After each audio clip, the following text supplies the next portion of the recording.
Yeah, for sure, Jide, join the movement. Is it the duty of our National Assembly to make laws to compensate criminality and punish those who abide by the rules? Then one might be tempted to ask if ours is a National Assembly or assembly of non-nationals. These questions became pertinent as when one hears that the National Assembly is proposing a bill to grant amnesty to terrorists and the House of Rep members are buying foreign vehicles in opposition to Nigerian-made. Are these members oblivious of the prevailing situation in Nigeria? In a country where people can hardly feed with $1, that's 362 naira a day, the members of our House of Representatives are going to spend about 5 billion naira buying 400 pieces of 2020 model Toyota Camry at the cost of almost 40 million naira per car. We're informed that the members even rejected the locally manufactured Innosim vehicles. It is obvious we are there to serve them and they are not to serve us. Even the members representing Innosim constituency couldn't insist that their own vehicles be bought from Innosim Motors. So much for Esprit de Chop. So money meant to develop and enhance our economy will take flight to foreign land to buy cars. Yet tomorrow we'll borrow that same money with interest from the same foreign countries to buy more cars and consume more foreign goods. Don't forget, we have closed our land borders to enable us grow our local industry. Who be fool? On their part, at the Senate, a bill sponsored by Senator Ibrahim Gaidam, a former governor of Yobe State, now a senator, is proposing not just amnesty for Boko Haram, repentant Boko Haram members, but to send them abroad for studies. Yet we say we don't compensate criminality here, as we deal with them decisively, like government will always say.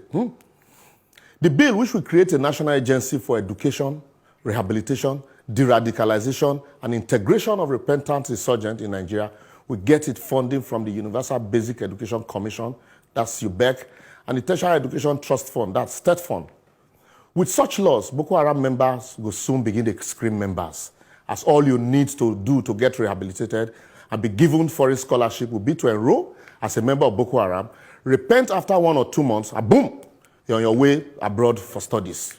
Yet, no scholarship for the victim or the students with the highest score in WAEC or JAM. Why won't we be highly spiritual instead of innovative or creative? I don't know whether to laugh or cry. What do we tell the children of the victim who for no fault of theirs have found themselves in overcrowded, internally displaced people's camp because their parents were killed by Boko Haram members?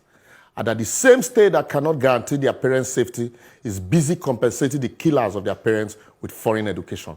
Yet we expect such kids not to take up arms against the state tomorrow. We're all a bunch of jokers. What will you tell the parents of Leah Shaibu, or the mother of the abducted schoolgirls in Dapchi, or those from Chibok, majority of whom are still in captivity today, or the parents of the boys slaughtered in their sleep in the secondary school in Buniyadi, that why the states that couldn't bring the killers of their ward and captors of their daughters to book, those arrested by the state are being compensated with salaries and foreign education. Yet a senator sponsored this bill. Make we fear God. Oh. If we are rehabilitating and educating and reintegrating the terrorists, what happened to the victims who are increasing in their numbers by the day? Have they been rehabilitated? Have they don't need rehabilitation? How do we dance on the graves of our servicemen and women who have died, some carelessly, in the fight against terrorism with such an idea and hope to prosper as a nation or find peace with our conscience and maker? With such ideas, without knowing it, we are gradually building an army of dissidents who will be emboldened to take up arms against the state in no distant time. I would therefore advocate that if our lawmakers don't want Nigerians to see them as strangers, that's assembly of non-nationals, they should not only jettison this ostentatious lifestyle that further fleeces the country, but strive to make laws that would promote unity, equity, welfare, peace, and rehabilitation of all Nigerians irrespective of tribe or tongue, because we all need rehabilitation. The average Nigerian should also be aware that the country belongs to all of us, and the time to be collectively and genuinely interested in the affairs of the executive, legislature, and judiciary is now. As a little fire you live today can leave you without a little in the near future. A word said in half goes into the wise and becomes a whole. I don't talk my own.